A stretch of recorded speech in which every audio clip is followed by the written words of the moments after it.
Salam hörmətli tamaşaçılar və abunəçilər. Bugün bişirdiyim tortdan əminəm ki, çoxunuz xoşlayırsınız. Bu qursudu tortudur. Onun bişirilməsi üçün qorjda 100 qram kərə yağı, yarım stəkan şəkər tozu, 6 yumurtanın sarısı, 1 stəkan un, yarım paket qabartma tozu və 1 paket vanil tozuna istifadə olunur.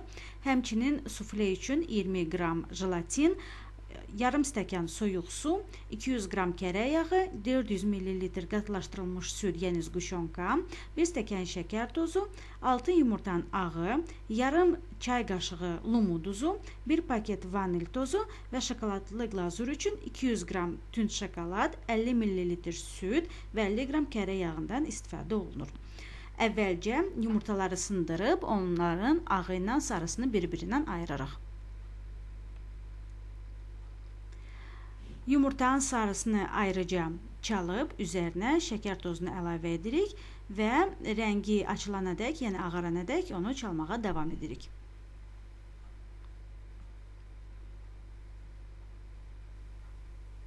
Sonradan yumuşaldılmış kərə yağını üzərinə əlavə edib çalmağa davam edirik.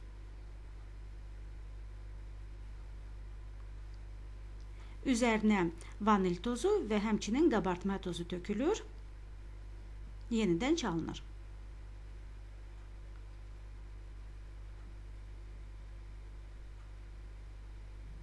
Sonradan üzərinə un əlavə olunur və artıq əllə qaşıqla çalınmağa başlayır, qarışdırılır. Unu tam həll olana qədər qarışdırmaq lazımdır. Hazır olduqdan sonra yağlanmış tavaya tökülür və üzəri düzəldilir. Xəmir yapışqan xəmirdir. Onu astaca tavaya yayırıq. Sonradan sobaya qoyub 200 dərəcədə 15 dəqiqə ərzində bişiririk.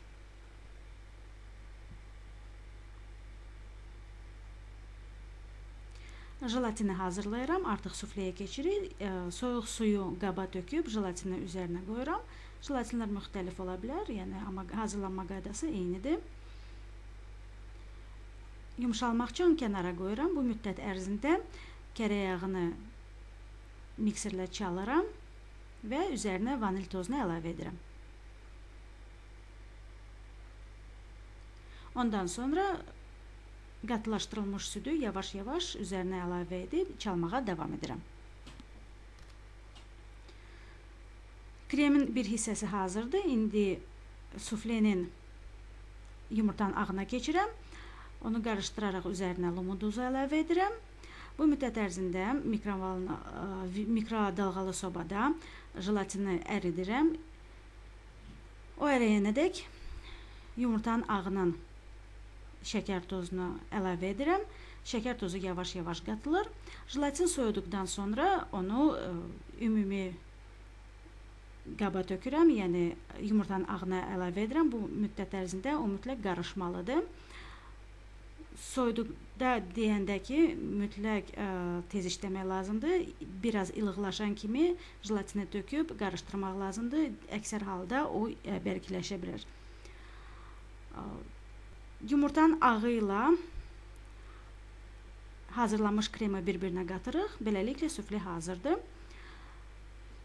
Korj hazırdır, artıq bişib, onu qıraqda soyutmuşam. İndi onu tam hazırlayacağım. Bunun üçün hündür kənarları olan tavadan istifadə edirəm. Tavanın forması ilə folqanı kəsib üzərinə qoyuram korjum və sonradan sufleni üzərinə tökürəm. Folqa ondan ötürü istifadə olunur ki, sonradan korju çıxartmaq asan olsun.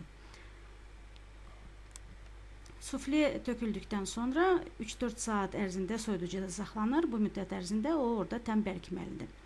Üzəri mütləq folqa ilə örtülməlidir.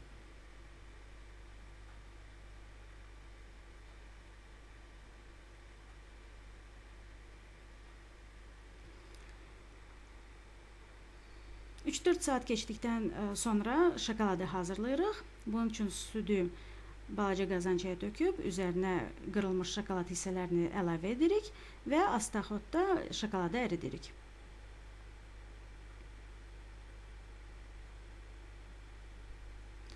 Onu soymağa kənara qoyuruq. Bu müddət ərzində tortu tavadan çıxarırıq. Onun kənarlarını astaca tavadan ayırırıq. Kənarlar biraz kobud hal ala bilər. Onları sonradan bıçaqla qıraqlarını düzəldirik. Şokolad soyuduqdan sonra kərə yağını üzərinə əlavə edirik və qarışdırırıq. Artıq bezə verməyin vaxtıdır. Şokoladla da tez işləmək lazımdır. Çox soymağa qoymuruq, sonra o bərkişir və onunla işləmək mümkün olmur. Həmçinin qıraqlarını şokoladlayırıq və istədiyimiz bezəyi torta veririk. Mən əvvəlcə şokoladı düzəltdim, sonra isə onun üzərinə müxtəlif bəzəklər verdim. Quş lələyini oxşadacaq bir forma verməyə çalışdım.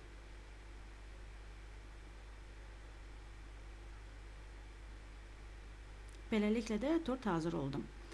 Nuş olsun. Abunə olmağı yaddan çıxarmayın. Gəlin görüşlərə dək. Bu da quşun başı.